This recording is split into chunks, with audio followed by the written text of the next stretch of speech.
El jueves pasado, la Corte Electoral anunció la validación de las firmas necesarias para convocar a un referéndum sobre la ley de urgente consideración y definió que la fecha de la convocatoria será el próximo 27 de marzo.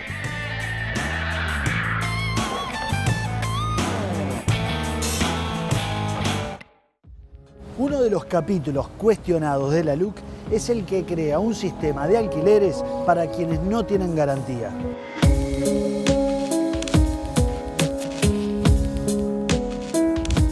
La ley de alquileres del 74 no se le tocó ni una coma, es la misma de siempre. Lo que se generó fue otro sistema aparte que se llama alquileres sin garantía. Y es que mucha gente tiene un ingreso, pero no tiene la garantía. Esto afecta mucho a las parejas jóvenes que buscan su primera vivienda, afecta mucho a los jóvenes del interior. Sus padres le pueden pagar un alquiler para que estudien en Montevideo, pero no tienen una propiedad en garantía. Siempre se le pide una propiedad en Montevideo, no sirve en el interior porque tiene que ir al juicio al interior, y a la gente más vulnerable. La alternativa para aquellas personas que no tienen garantía termina siendo la pensión, vivir de agregados, vivir de ocupantes. O alquilar de hecho sin garantía, en negro, como se alquila. Es verdad, y después te sacan de hecho, ¿no? Ahí te mando los muchachos. Es así, en la vida real, y claro, y si no, ¿cómo te saco? En el Uruguay ya existían los alquileres sin garantía. Hay 250.000 personas que arriendan antes de la ley de urgente consideración, de las cuales 70.000 alquilaban sin garantía. Acá estamos buscando, dentro del sistema de alquileres regulado, un sistema que permita que una persona que tiene una propiedad se anime a ponerla en alquiler, usted alquile su propiedad sin garantía a alguien que usted le puede tener confianza, pero si no le paga, obviamente tiene un régimen de desalojo por incumplimiento de pago más rápido que el habitual. ¿Qué es lo que establece el gobierno? Bueno, cambiar los plazos de desalojo y de lanzamiento de las personas que arrienden sin garantía, estableciendo un sistema que es más perjudicial para los inquilinos de lo que era el régimen general. De hecho, el régimen de alquileres sin garantía reduce los plazos de lanzamiento. Mientras en base a la ley del 74, los inquilinos pueden ser desalojados recién a los 6 meses o al año, según sean malos o buenos pagadores, si ahora deciden alquilar sin garantía en base al régimen de la LUC, podrán ser desalojados a los 6 días o a los 30 días respectivamente. Lo que sí se está garantizando es establecer en un contrato casi cláusulas que son de carácter leonino. Si yo me atraso 3 días en pagar el alquiler, caigo en morosidad. Si caigo en morosidad, se me puede hacer exigible, en definitiva, la intimación de pago por parte del propietario y puedo tener una multa del 60% del valor de la cuota alquiler. La diferencia que estamos hablando de 6 meses a 1 año en el régimen general y lo llevamos a 6 días para el caso del mal pagador, ese que se atrasó 3 días, y a 30 días para el caso del buen pagador. ¿Vos estarías dispuesto a considerar, bueno, 30 días no, pero de repente 2 meses, 3 meses? 6 meses está bárbaro. ¿Para qué vamos a cambiar el régimen de 6 meses? De 6 meses a 1 año, ¿no es? De 6 meses a 1 año. ¿1 año no es mucho? No, pienso que no. Yo creo que el régimen como estaba bien. En la ley anterior, una vez decretado el lanzamiento, tú podías presentar una prórroga. Esa prórroga era por motivo de fuerza mayor. Es decir, podía haber una mujer embarazada, niños con enfermedad o adultos mayores. Esa prórroga podía generar 60 días de prórroga de lanzamiento. Ahora con la ley de urgente consideración, para este caso concreto, lo que va a terminar generando son prórrogas de 15 días o 30 días. Por eso nosotros le decimos que es el desalojo express. Lo que se está regulando en estos artículos es la manera más rápida de sacar a la gente de la casa. ¿No es demasiado express? Pregúntenlo a los juzgados y a los abogados y va a ver que esos plazos son bastante más largos en los hechos, porque hay que ir haciendo el trámite. Si una persona no paga un mes, cuando no paga el segundo, va a tener ese régimen de desalojo y ahí está protegiendo al propietario frente a un inquilino que contrató. 30 días de desalojo siendo a un buen pagador. ¿Eso no es demasiado excesivo? Veamos en la práctica si eso no funciona. Siempre una ley puede irse ajustando. Eso no da para cuestionar todo el sistema. Yo creo que lo que hay que hacer es fortalecer la garantía de alquileres del Ministerio de Vivienda, Ordenamiento Territorial y Medio Ambiente, que se creó justamente para esto, para aquellos trabajadores informales, afrales, etcétera, etcétera, que no pueden acceder a la garantía ni de contaduría, ni las garantías privadas, poder acceder a la garantía. Si vos sos un trabajador informal, de bajos ingresos, etcétera, etcétera, te presentás y la garantía del Ministerio de Vivienda es la que se te ofrece. Hay que poner más plata en esa garantía, porque el monto que tiene esa garantía en el Ministerio de Vivienda puede garantizar X cantidad de transacciones de alquileres. Lo que hay que hacer es agrandarla. Sobre el perfil de los propietarios que alquilen sus viviendas sin garantía, el oficialismo y la oposición consideran diferentes hipótesis. Esa persona que a lo mejor es un jubilado, que tiene un apartamentito en el fondo y que complementa su ingreso con ese alquilercito, no tiene cómo tener ese ingreso. Entonces, nadie alquila. El pequeño propietario que tiene una o dos casas porque ahorró en ladrillo o porque heredó, básicamente es un propietario que prefiere alquilar con garantías. El régimen sin garantía seguramente se ha utilizado por los grandes especuladores, porque son los que tienen la espalda financiera para asumir los riesgos inherentes a arrendar sin garantía. Y en este sentido, para criticar al nuevo sistema, FUCVAM, la Federación de Cooperativas de Vivienda, recurrió a la ridiculización. Yo soy Lucrecia y tengo una recomendación para el verano. Lucro Hermanos, propietarios de tu esfuerzo. Miren esta ganga, recién libre porque pudimos sacar a los inquilinos en 6 días, gracias a que ahora se incorporaron al nuevo régimen de alquiler sin garantías de la LUC, ubicada en Altos de los Ingresos. Una piscina para poder lavar dinero y un cuarto de 1,5 por 1,5 metros, ideal para poder meter la cucheta triple donde podés poner a tu mucama, a la niñera y a la cocinera. Esta queda libre en enero porque el inquilino era buen pagador y lo podemos sacar a los 30 días. ¡Ay! Pensar que antes estábamos un año para sacarlo. A raíz de este spot, la senadora nacionalista Graciela Bianchi denunció a FUCVAM ante los ministerios de Educación y de Vivienda por publicidad engañosa. Otra de las polémicas es sobre el artículo 468 de la LUC, que declara ilegítimos los piquetes que impidan la libre circulación de personas, bienes y servicios en espacios públicos o espacios privados de uso público.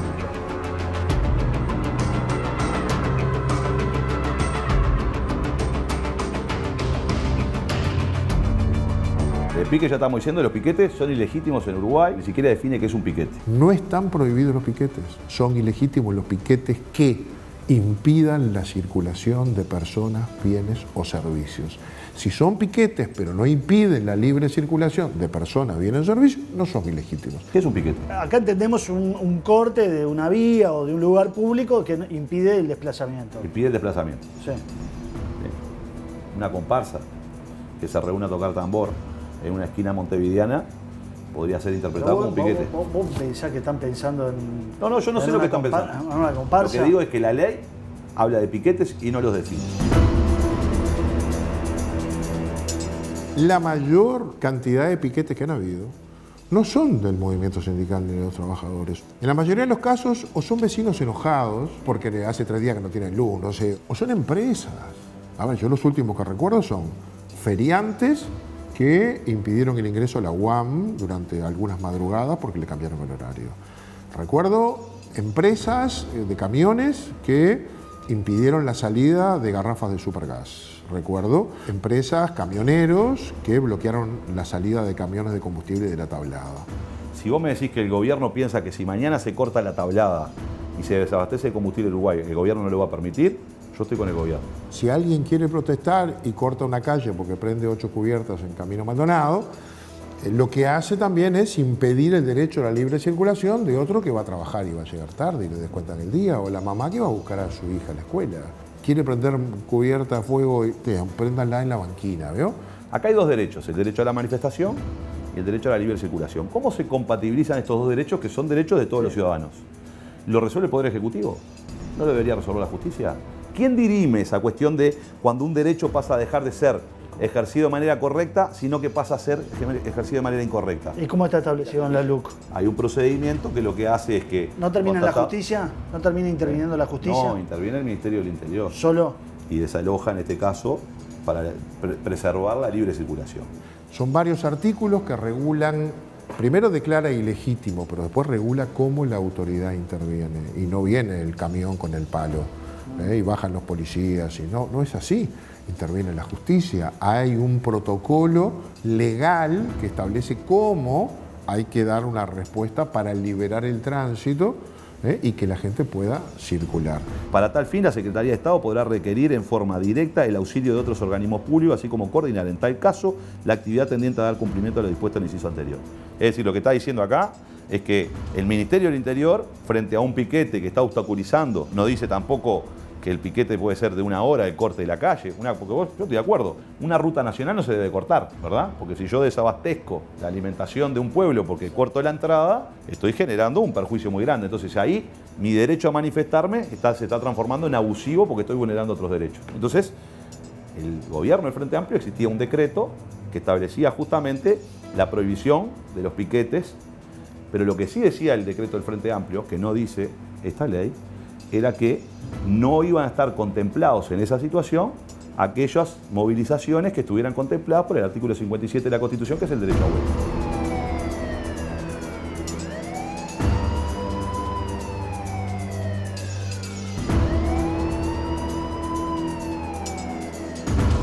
Y en relación al derecho a la huelga, la LUC prohíbe las ocupaciones de los lugares de trabajo al establecer el derecho de los no huelguistas y de los directores de las empresas a ingresar a las instalaciones.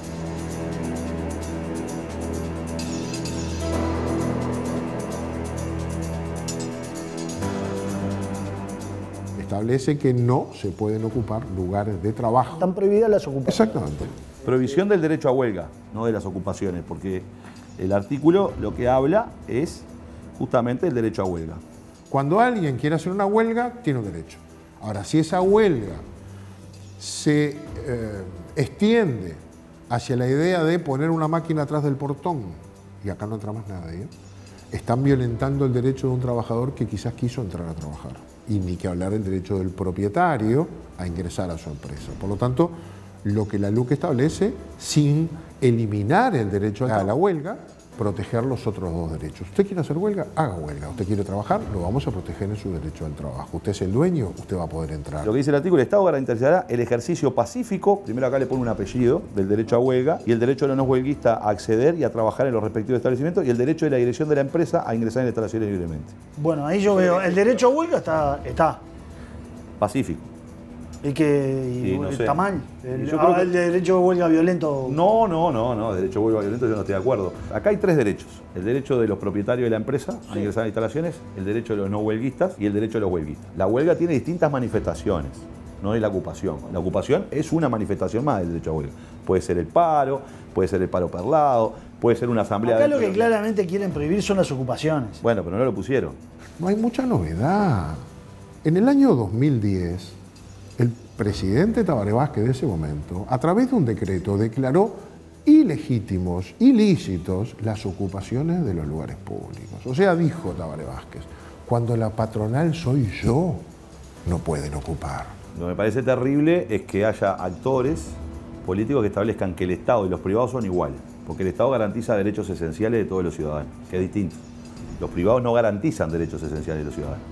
El Estado garantiza la educación, la justicia, la salud de la población, garantiza el ejercicio o el acceso a la justicia y la seguridad, y por tanto, naturalmente, el Estado, en cualquier parte del mundo, tiene una protección distinta. Cuando a mí me ocupan una oficina pública, por ejemplo, que garantiza el acceso a la justicia, me quedo sin acceso a la justicia. Y entonces están vulnerando derechos de los ciudadanos. Sí, pero cuando ocuparon el Codicen y Vázquez mandó dar palo. Sí. No, No mandó a dar palo, no le dieron palo a nadie. Yo estaba ahí. Vos estabas ahí y yo no estaba hubo, cerca. no hubo refriega ahí, no. No, hubo algún escarceo, pero no es que mandaron a dar palo como si fuera una enorme represión. Mandaron a reprimir. No, mandaron a desalojar.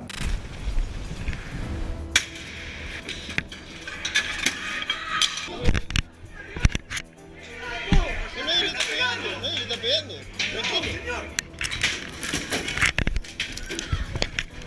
Tranquilo. Tranquilo, escudo. No me pueden ocupar el Estado. Eso está prohibido. Y si lo hacen, entonces reguló, palo. La gente se debe acordar, ¿no? Yo recuerdo cuando ocuparon la Torre de Antel, rápidamente cayeron las fuerzas de choque de la policía, no hubo conflicto, pero con el palo en la mano desalojaron. No pasó cuando ocuparon las oficinas del Codicen, aquí en el centro de Montevideo. Ahí se resistieron y entonces las fuerzas ingresaron, reprimieron, está filmado. ¿Por qué? Porque Tabaré Vázquez hizo un decreto y dijo, si usted es privado, arréglese como pueda. Ahora, si es público, no se puede. Ese decreto estuvo vigente hasta la LUC, quedó derogado y la LUC sustituye con una regulación esa compaginación y convivencia de tres derechos que deben ser protegidos. Protegemos el derecho de huelga, pero tenemos que proteger el derecho al trabajo del que quiere trabajar y no quiere hacer la huelga, y el derecho de los propietarios o administradores de ingresar, sea público o sea privado. Se pone como excusa una especie de ocupación compulsiva de los sindicatos. Cuando uno mira, el 15% de los conflictos sindicales terminan en algún grado de ocupación. Yo creo que la ocupación es parte del derecho a huelga legítimo de los trabajadores que establece la Constitución de la República y no lo puede restringir. Cuando los trabajadores no huelguistas no pueden entrar a una planta porque está ocupada. Se presentan a la justicia, presentan recursos de amparo, o los patrones presentan recursos de amparo, y la justicia ha fallado a favor de que se desaloje. ¿Quién debe laudar eso? ¿El Poder Ejecutivo o la justicia? Que lo laude la justicia. Por otra parte, el Frente Amplio pretende derogar un capítulo de la LUC que, sin embargo, votó en el Parlamento. Es el relativo a la fijación del precio de los combustibles en base a un precio de paridad de importación que sugiere la URSEA.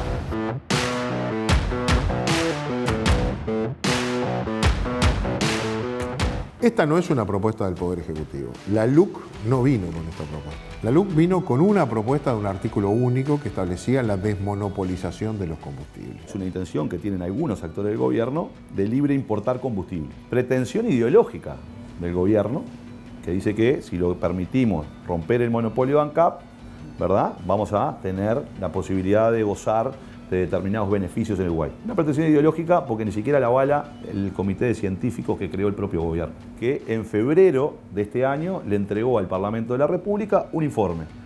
Informe en el que dice de que la libre importación no va a bajar los combustibles en Uruguay, porque el Uruguay ahorra 8,4 dólares por barril de petróleo que refina en ANCAP, que si lo importara.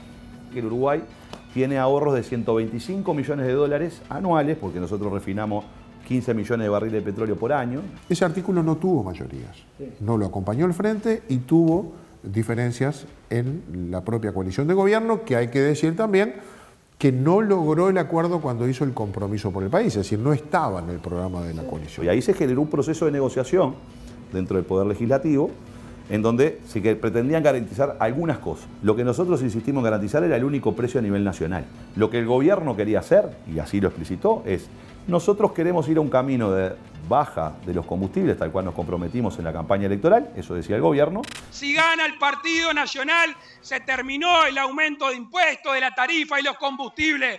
¡Se terminó! Y por tanto pretendemos ajustar los combustibles cada 2 meses. ¿Para qué? Para ir escalonando, en definitiva, la convergencia, de alguna manera, de los precios al precio de paridad de importación. Y entonces nosotros votamos ese artículo en este contexto. Y le buscamos la vuelta para empezar a encontrar una solución que transparentara los costos del combustible, el precio final, cómo se formaba, y tuviera un precio igual al de la región, más lo que Uruguay le pone, que no es culpa de ANCAP. Uruguay le pone impuestos, el fideicomiso del transporte, le pone subsidios cruzados porque pierde plata en el Portland, le pone lo que le cuesta además transformar o mezclar biodiesel o etanol en la nafta. Y luego establecer que el precio no estuviera ocultando recaudación de otra naturaleza, de modo que no volviera a pasar lo que ya pasó. En el 2014 el precio del combustible y el precio del petróleo estaban en un punto, el petróleo comenzó a bajar y el combustible se mantuvo en ese precio. Ese triángulo que se generó entre el 2014 y el 2019, acá el precio del combustible, acá el precio del petróleo, le generó a ANCAP 856 millones de dólares que hizo de caja, que pagó la gente porque el petróleo bajaba y el precio del combustible no bajaba. 800 millones que cuentan. En el año 2017 el petróleo aumentó un 34% y los combustibles en Uruguay se ajustaron en el orden del 6%, por abajo de la inflación. En el año 2007 el petróleo en el mundo subió un 57% y en el Uruguay no se ajustó un 57%. Luego en el 21 crecieron el petróleo con respecto al 20, pero había bajado un 34% con respecto al 19 y no lo bajó los combustibles. Porque ellos dicen que ustedes no cumplieron con un aumento que nosotros 14, que Vázquez fue 14 meses antes dijimos que no íbamos a ajustar. ¿Qué hizo el gobierno una vez aprobada la ley de urgente consideración? Aumentó en junio, en julio y en agosto los combustibles. Un 30% de los combustibles con este artículo. Es decir, que el compromiso de campaña y lo que se había discutido en el Parlamento de permitir ajustes de combustible cada 2 meses para bajarlo escalonadamente, se fue al carajo. Después el PIT-CNT, que es quien lideró todo este proceso y arrastró al Frente Amplio, que no estaba muy de acuerdo con salir a juntar firmas, por lo menos en algunos sectores, le dobló la mano y le dijo esto tiene que ir en contra. Y entonces el Frente que votó estos artículos a favor, hoy los quiere derogar. Pero hay economistas mismos afines a la coalición de gobierno que dicen que al final termina siendo algo que no funciona, una regla que se pusieron que no la cumplen y si no la cumplen por razones políticas no tiene sentido y que no terminaron haciendo, logrando la reforma final con la libre importación y todo eso. Esos economistas deben coincidir con nosotros en que tuvimos muy mala suerte, porque cuando hicimos esto, que fue por abril-mayo del 2020, el petróleo costaba 40, 42 dólares el barril. Sí. Se aprobó en julio, a fin de año pasó a costar 70. Si hoy costara 40, 42 dólares, los economistas estarían encantados, nosotros estaríamos encantados y el Frente no tendría que decir. La intención del Parlamento fue buena, la podemos revisar, pero estamos en una coyuntura que después de fin de año tiene que empezar a volver a su cauce. Vamos a ver cuál es el precio del petróleo a nivel internacional. Y en algún momento tendremos que discutir si cuando yo le pongo 2.000 pesos a mi vehículo, 1.000 más o menos son impuestos. ¿Y este gobierno está dispuesto a discutir? Bueno, por eso yo estoy dispuesto a que esa es una de las cosas que me parece tenemos que discutir. Es un ingreso muy importante que no se disminuye el otro día, pero que tiene mucho que ver con la producción, con los costos de producción y con la competitividad. El gobierno puso por escrito, acá está la prueba del 9, la puso por escrito en el Acuerdo por mi país. Todo ahorro que se genere en el Estado será destinado a la rebaja de las tarifas públicas, especialmente de los combustibles. Eso dice el Acuerdo por mi país. Tú, yo y todos escuchamos al presidente de la República en medios argentinos decir que se ahorraron 600 millones de dólares. Se golpeó el pecho diciendo, ahorré 600 millones de dólares. Hicimos un gasto importante desde nuestro punto de vista en el 2020 y ahora tenemos un gasto mayor previsto por la pandemia en el 2021 y ahorramos más de 600 millones de dólares. ¿Y te aumentaron un 30% de los combustibles? Cuando se habían comprometido en campaña electoral a bajar los combustibles y además lo dejaron por escrito. Bueno, ahora no lo están aumentando, ¿cuándo corresponderían aumentos? Sí, ahora, claro, porque llegamos a la firma, estamos en campaña electoral. El gobierno en eso es coherente. Cuando hizo campaña en el 19, dijo que bajaba los combustibles y ahora que está ingresando en el referéndum, o casualidad, ANCAP sacó un 5 de oro y ahora tiene ganancias extraordinarias, entonces no tiene por qué aumentar los combustibles y el gobierno dejó de aumentar los combustibles. Ningún ministro de Estado hoy sabe cuánto va a estar el combustible en marzo. Entonces, el régimen que teníamos antes, donde el 1 de enero se fijaba el precio de los combustibles y durante un año regía ese precio, aunque podría tener excepcionalmente un aumento en el medio. Hubo alguna oportunidad, pero casi nunca, excepcionales, daba garantía de cuánto sale. Porque se junta el presidente y la ministra y dicen, hoy subo o no subo, hoy bajo o no bajo. ¿Dónde está la transparencia? Y dicen, ANCAP tiene espalda financiera hasta bancar hasta mayo. Quiere decir que si ganan el referéndum, agarrate Catalina, ¿no? El gasoil, desde el año 18 no aumentaba. Y el gobierno en 3 meses lo aumentó un 25%. Bien, tenían así la primera parte de este informe sobre la LUC, seguramente enterándose por primera vez qué es lo que dicen algunos de esos 135 artículos sobre los que vamos a tener que laudar los uruguayos el 27 de marzo. Y las distintas opiniones, que hay un mundo comentando, puteando, calentándose para un lado para el otro, pero bueno, es la política. Hay que hacer una precisión, que es que en el momento que nos hablaba Gandini del decreto del gobierno de Tabaré Vázquez que impedía las ocupaciones de edificios públicos, bueno, hay que hacer una precisión, no fue del gobierno de Tabaré Vázquez, fue de diciembre de 2010, Mujica presidente. Sí, claro. Después yo le consultaba a Gandini y él me decía, no, claro, la confusión es porque, sí, está bien, fue un decreto de Mujica, pero el caso que más recuerdo es la ocupación del Codicen que Tabaré Vázquez mandó desalojar en el 2015. El concepto de todas formas es, con un presidente del Frente Amplio, ¿no? Hicieron eso. Bueno, de nuevo, es la política. Después de la tanda vamos a hablar de un capítulo muy sensible de la LUC como es la educación. Es el futuro de nuestros hijos, el futuro del Uruguay. Así que quédense. Y ahora acompáñenos a seguir analizando los capítulos impugnados de la LUC al referéndum que vamos a tener ahora confirmado el próximo 27 de marzo. Veíamos en la primera parte distintos temas, entre ellos piquetes. El de los piquetes. Y esto tiene todo que ver con algo que acaba de ocurrir en estas últimas horas, ¿no?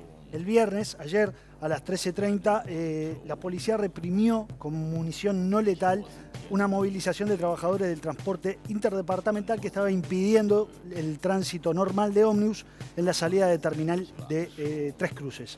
Podemos ver un breve video donde se ve la situación. Porque aparte llegaron a disparar, como decimos, munición no letal. Pero veamos lo que se registró en esa oportunidad. Tenemos el... Ahí, dale.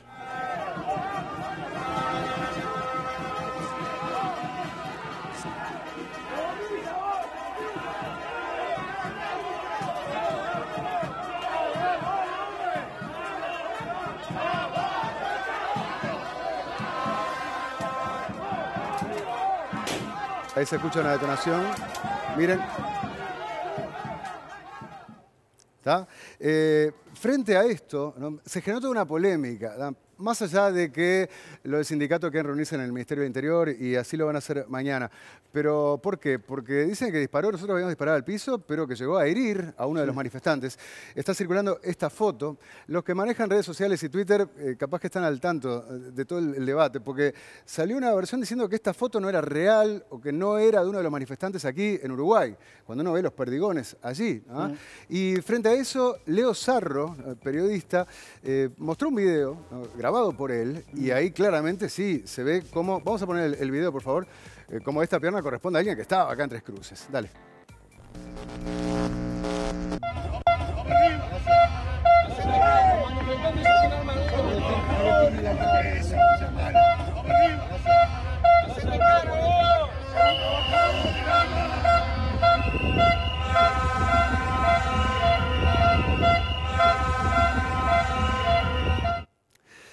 Bueno, los perdigones parecen estar ahí. Después otros dicen, bueno, pero parecen medio cicatrizados, tendría que tener sangre, está como si nada. No sé, tan lejos no podemos llegar, pero no es de otro país. Esa foto es de acá, el hombre estaba, ahí se ve claramente en el video. La policía disparó, habrá sido un rebote de los perdigones. Y bueno, acá creo que hubo un exceso de los dos lados, ¿no?, de la gente que patoteando a los policías, ¿no?, querían llevárselo puesto. Y del otro lado, un policía que está bien, disparas al piso, pero no prevés que eso puede rebotar y lastimar al otro. Sí, no sé si fue el único disparo tampoco, porque hay uno al que le pegaron en el pantalón y le quemó el pantalón, y el otro tenía la pierna desnuda, digamos. Pero si le quemó el pantalón y no la pierna, obviamente no fue un tiro directo, fue un rebote de uno del perdigón. Por eso. Estamos hablando de eso. No sé cuánto. Pero bueno, el rebote tiene que ser previsto también, ¿no? Sí, claro. Acá la policía alega que actuó para que no se impidiera la libre circulación y bueno... Porque querían cortar, estaban por el tema piquete, ¿no? Ellos estaban en la calle por donde salen los ómnibus de Tres Cruces para irse a agarrar ruta, y ellos estaban ahí enlenteciendo, no estaban impidiendo, estaban enlenteciendo. Entonces la policía lo vino a correr. Y bueno, la nota habla de un lamentable uso excesivo de la fuerza policial. ¿Qué va a pasar? Va a haber una reunión mañana en el Ministerio del Interior, porque ojo, este era el primero de 3 paros con movilizaciones previstos por el Sindicato de Trabajadores. Entonces... Uno era el viernes 10, otro es el viernes 17 y otro es el 23, víspera de Nochebuena. O sea, o bajan los ánimos, se ponen de acuerdo, marcan reglas de juego, porque si no termina todo mal esto. Bien, vamos a ir ahora a la segunda parte del informe de la LUC, que tiene que ver con la educación, un capítulo más que sensible. Van a ver una figurita repetida, que también estuvo en el informe que hizo el Bicho hace unas semanas sobre el capítulo de seguridad de la LUC, el Pacha Sánchez, ¿tá? En realidad nosotros queríamos evitar repetir figuritas, pero no tuvimos más remedio, porque mirá que... haceme el listado de todos los dirigentes frente amplistas que invitaste. Bueno, para el primer capítulo de seguridad, Bonomi, Charles Carrera, Eduardo Rubio, Gustavo Leal. Algunos no me contestaron, otros por diferentes motivos no podían. Y después acá invitamos a Mario Vergara, Gonzalo Sibila, Gerardo Núñez también, o no podían, o Vergara no aceptó. El que no sé por qué no le contestó al Bicho fue Óscar Andrade. No me dio bola. No sé por qué será que no le contestó ni siquiera el mensaje. Había hecho el informe, ¿se acuerdan, no?, sobre aquella casa. A ver, nosotros no tenemos ninguna animosidad contra nadie. Y la prueba está, por algo le estamos ofreciendo la cámara y el micrófono de Santo y Seña para que digan su punto de vista, ¿no? Es tan simple como eso. Por suerte, hay gente como el Pacha Sánchez, como Fernando Pereira, que vino acá a nuestro living, ¿no?, y que no están en la chiquita, ¿no? Y como Maía, que hace 25 años que lo conozco, siempre nos atendió muy amablemente y va a ser el que va a debatir en el capítulo de educación. Vemos entonces a Maía por un lado y por otro a una cara que quizás no es tan conocida, ¿no?, pero es el director nacional de educación, ¿no? Gonzalo Baroni. Gonzalo Baroni, vemos entonces el capítulo educativo de la LUC porque todo se sabe.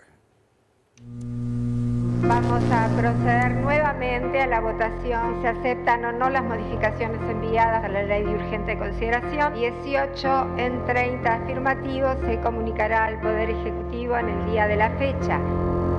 La ley de urgente consideración, aprobada el año pasado en el Parlamento, contiene varios capítulos. Uno de los más importantes es el de educación, con 34 artículos de los 135 que pretende derogar la oposición en el referéndum.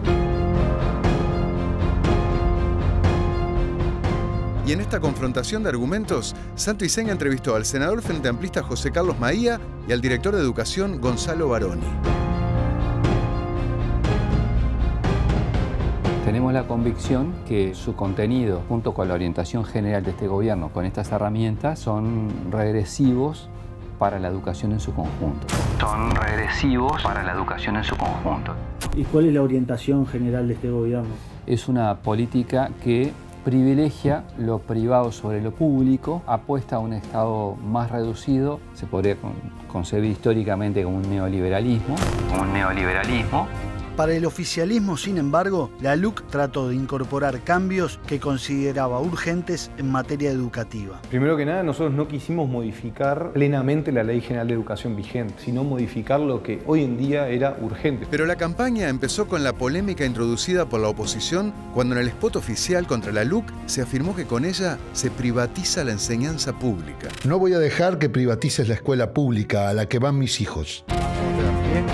Pero entrevistado en Santo Iseña el pasado 7 de noviembre, el candidato a presidente del Frente Amplio, Fernando Pereira, reconoció que ningún artículo de la LUC habla de la privatización de la educación pública. ¿Algún artículo de la LUC plantea privatizar la escuela pública, como lo dice el señor en el spot? Ningún artículo plantea privatizar, pero debilita lo público. El spot de la campaña tan polémico dice que se privatiza la educación. Traté de interpretar que lo que busca hacer es significar la prioridad del énfasis de lo privado. Si vos me preguntás, yo no lo hubiese utilizado y para mí no está bien haber puesto esa frase. El argumento para sostener que la LUC prioriza lo privado es que uno de los cambios que introduce y que la oposición impugna incorpora a representantes de instituciones privadas en una comisión coordinadora de la enseñanza en la que también participan representantes de instituciones públicas.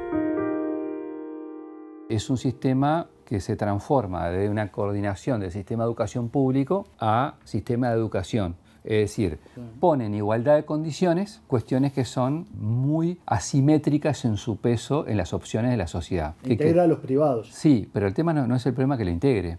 El tema es el grado de énfasis que le das a lo público y lo privado. Si vos tenés que lo público es el 85% de la matrícula del Uruguay y lo privado es el 15%, y vos ponés en igualdad de condiciones el 15% con el mismo peso que el 85%, estás demostrando una opción, una inclinación, una definición hacia ese lado.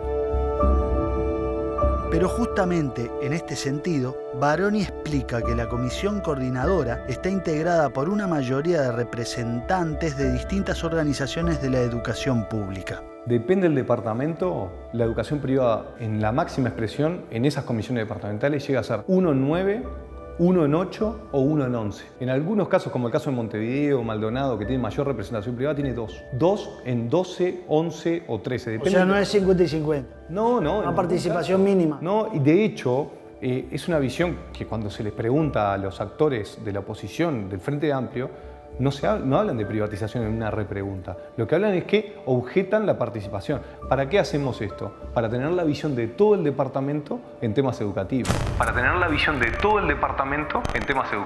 Aparte hay una discusión con respecto a la privatización que es poco sincera por parte del Frente Amplio. Durante el periodo del Frente Amplio fue cuanto más aumentó el porcentaje de inscripción de estudiantes desde la educación pública a la educación privada.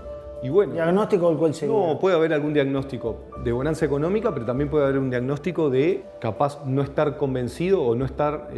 Falta de fe en el sistema público. Y sí, algunos yo creo que sí. Tanta desconfianza hay con el sector privado metiéndose en la educación, pero sin embargo, todas las PPP multimillonarias, la participación público-privada en la construcción de centros educativos, se dio durante los gobiernos del Frente Amplio. Hay un tema ahí de generar un cuco que no es necesario.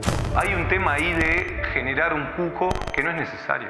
Acá no hay ciudadanos clase A y clase B. Acá no hay ciudadanos de que porque una familia haya elegido mandar a sus hijos a una institución privada, los representantes de esa institución privada no pueden participar en ningún tipo de discusión, que aparte son discusiones, porque las comisiones coordinadoras, por ejemplo, de la educación, no son de carácter vinculante, son asesoras de los tomadores de decisión.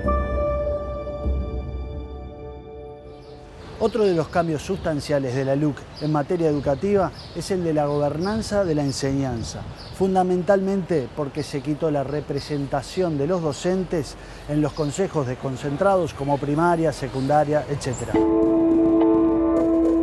Y obviamente lo que vos eliminás es la participación de los docentes, que en 3 siempre es 1, y que en nuestra concepción era bueno que estuvieran. En realidad... Yo recuerdo. Dale. Mujica, a los gremios de la educación hay que hacerlos mierda. Sí, yo recuerdo esa y otra frase de José Mujica. Y bueno, son de él. Más allá de que son de él, son de él, compañero del partido, pero son de él. Pero de otra ala, también cuando Vázquez decretó la esencialidad, bueno, una acción muy fuerte sobre los gremios. Eso denota que también para la izquierda los gremios de la educación han sido un problema. Yo estoy, obviamente, y estuve en su momento en desacuerdo con con lo que dijo Mujica, ni hablemos. Con la decisión de Tabaré también. Yo creo que no era la medida para tomar en ese momento. Fue más un problema que una solución. Yo creo que es bueno analizar el rol de los gremios y demás. Lo que no se puede es hacerlo desde la confrontación. Por ejemplo, cuando el ministro dice que se va a mantener el esquema soviético en la educación. ¿Por qué excluir a los gremios de la educación de los consejos desconcentrados? Primero no se los excluye. Están participando en el órgano central, que es el Consejo Directivo Central. Por eso dije de los consejos desconcentrados. Uruguay es el país de los diagnósticos. Hemos diagnosticado la educación muchísimo tiempo y gran parte de ellos coinciden de que eran demasiados actores participando en la toma final de decisiones. A la hora de llevar adelante una decisión, cada desconcentrado tenía que sentarse en un consejo a dirimir y a discutir muchos de los puntos a llevar adelante. Pero si hoy son minoría, porque vos en una época podés decir, bueno, como dice tu gobierno, que bueno, había un problema de cogobernanza, cogobernabilidad, cogobernaban los gremios con el gobierno. Pero ahora en la situación que estás, son minorías. ¿Por qué no darles voz? ¿Por qué no darles participación? No, la voz la tienen. Lo que no tienen es el voto en ese nivel. En el nivel desconcentrado tienen... No, pero si quieren participar pueden ser invitados en cualquier momento. En realidad no es que pierdan... No es lo mismo que estar ahí como consejero. Bueno, pero si vos me estás hablando de mayorías y minorías, si estaban en minoría, ¿vos me estás planteando que nosotros siempre le aplicáramos la mayoría y punto? Bueno, pero... Porque con ese sentido, ¿para qué? Una cosa es que lo invites y otra cosa es que estén ahí observando, actuando, yo qué sé, opinando. Observando, actuando... Opinando. ¿Y qué mejora eso en la educación? Bueno, por un control. ¿Hay algún dato que mejore eso en la educación? No, pero ¿por qué quitarles a ellos la posibilidad de participar y observar y estar presentes ahí? Pero no hay ningún dato que a mí me esté marcando de que la participación directa en los desconcentrados, no en el órgano central, mejore la educación. De hecho, lo que hemos tenido es discusiones eternas. Por ejemplo, cuando hay que cambiar, más de una oportunidad, se quiso cambiar la elección de horas docentes, que yo creo que la gran mayoría de los que nos pueden ver ahora en la televisión, creo que están de acuerdo, que es una locura que todos los años hay que cambiar de liceo, todos los años hay que cambiar de UTU, o no cambiar, pero hay que ir, por lo menos ir a elegir. Todo eso, cuando se quiso cambiar, estaba pronto para cambiar en el gobierno pasado. ¿Cómo se bloqueó? Se bloqueó... Arte y parte. Entonces... Hay un problema también de arte y parte ahí. ¿Ustedes lo que consideran? Que hay decisiones que son mejor tomadas por el control ciudadano. La población es la que vota la conducción política de la educación. ¿Molestan los gremios en determinadas decisiones? No molestan. No, pero hay un tema burocrático. No es que molestan. Sí, pero si te bloquean...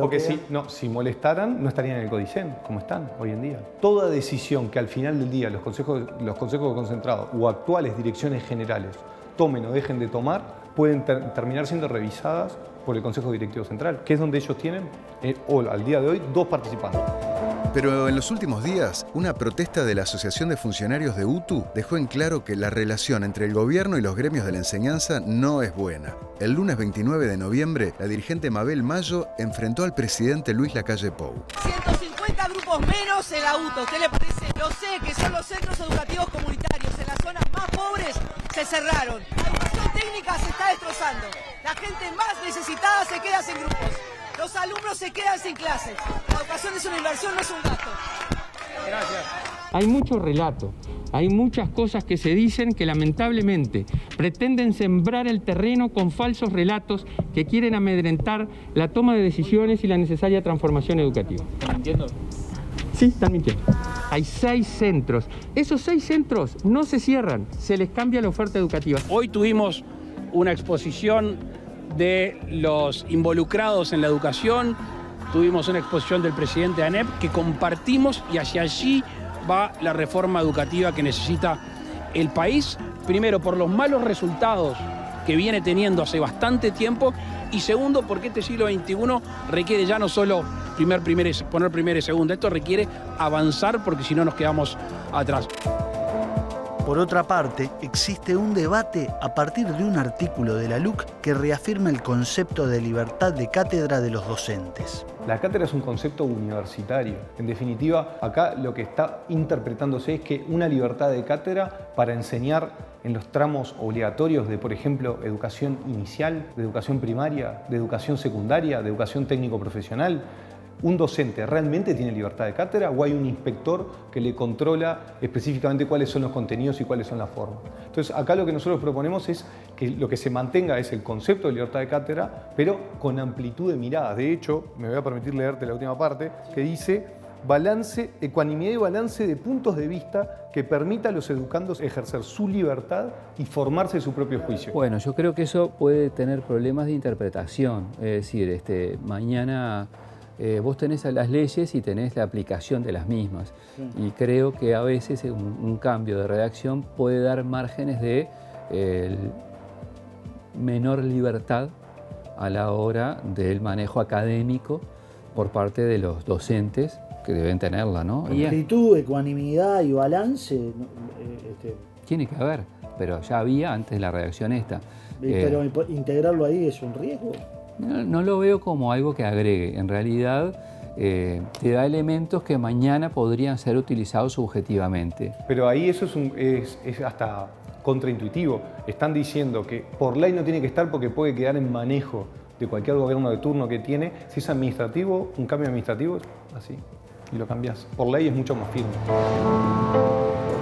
Otro debate ideológico se plantea por el artículo 129 de la LUC, que modifica un artículo de la Ley General de Educación de 2008 que impedía firmar tratados internacionales que signifiquen reducir la educación a un servicio lucrativo o alentar su mercantilización. Esto último, de alentar su mercantilización, se quitó y para el Frente Amplio es grave. Yo creo que la ley anterior era más garantista en cuanto a no considerar a la educación como una cuestión mercantil. Por lo tanto, era más garantía. Cuando dice servicio lucrativo o mercantilización, ¿cuál es un concepto ideológico? ¿Cuál es? Bueno, sí, un concepto ideológico es que esté o que no esté. Eso es un concepto que tiene una carga ideológica que no entendemos conveniente que se incluya en una ley. Vos hablás de que estás mercantilizando la educación, tiene una carga ideológica y filosófica que es contraria a lo que por lo menos una parte de la población o buena parte de la población puede llegar a creer. No existe la educación que lucre. Sí, pero nunca pagamos un servicio educativo que lucre. Pero ustedes no quitaron la expresión que dice que reduzcan la educación a la condición de servicio lucrativo. No lo quitaron eso. No, pero la mercantilización apunta por una cosa que sea... ¿Es una palabra muy izquierda, muy zurda? No. Contraria al gobierno, el signo de este gobierno. Es una expresión comunista, bolchevique. ¿Por qué la sacaron? No, porque de hecho también ahí estarías excluyendo a parte de la población, de la oposición, que ni toda es bolchevique ni toda es comunista. Sí. Así que no es un tema. Es un tema ideológico, es una carga ideológica que cuando se habla de mercantilización de la educación es un discurso histórico que en definitiva no tiene que estar en una ley general de educación que tiene que aplicar para todos. Por otra parte, la LUC pone al Ministerio de Educación y Cultura a la cabeza de la conducción de la educación, cuando siempre estuvo bajo la égida de la Universidad de la República y la ANEP. Están al borde, si no están, de la inconstitucionalidad. ¿Por qué digo esto? El Uruguay, guste o no, tiene una constitución que determina que la conducción de la educación, en su mayor parte, está a través de la ANEP y de la Universidad de la República. Otros países de América Latina y casi todo el mundo son los ministerios de educación los que rigen las pautas. En Uruguay no es así.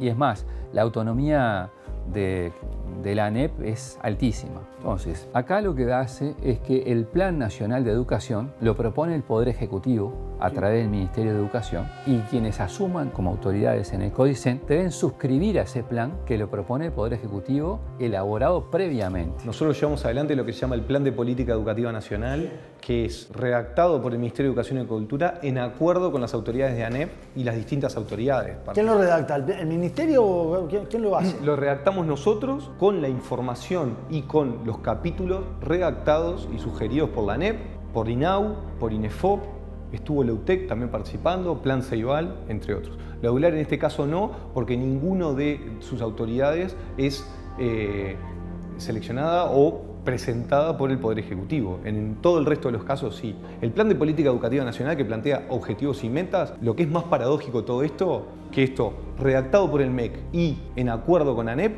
lo más paradójico que tenía un nombre, palabras más, palabras menos, estaba en el Plan de Gobierno del Frente Amplio. Estaba en el Plan de Gobierno del Frente Amplio como una de las propuestas a llevar adelante, que decía un Plan Nacional de Educación en acuerdo con ANEP, redactado por el MEC.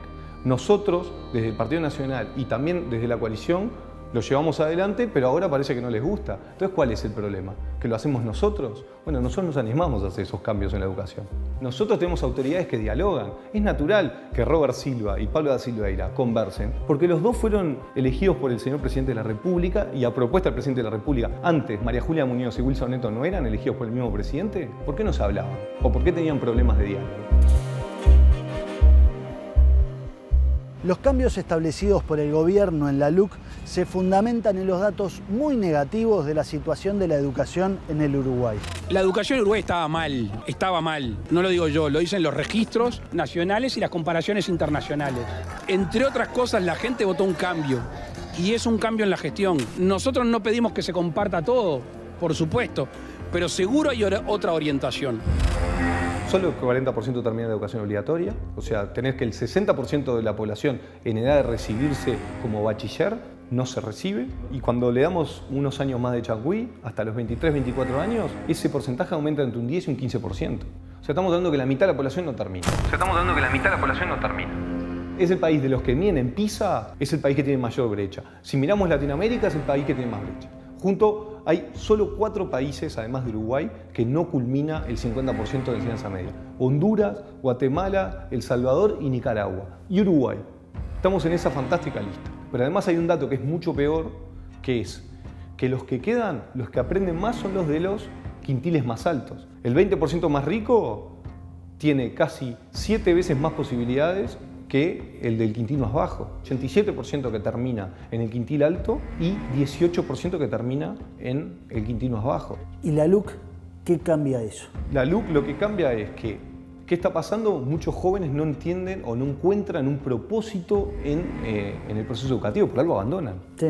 Encuentran afuera o no terminar o ir a laburar o lo que sea, más importante que terminar la educación. Hay algo que no les está rindiendo. Entonces hay que hacer una transformación curricular.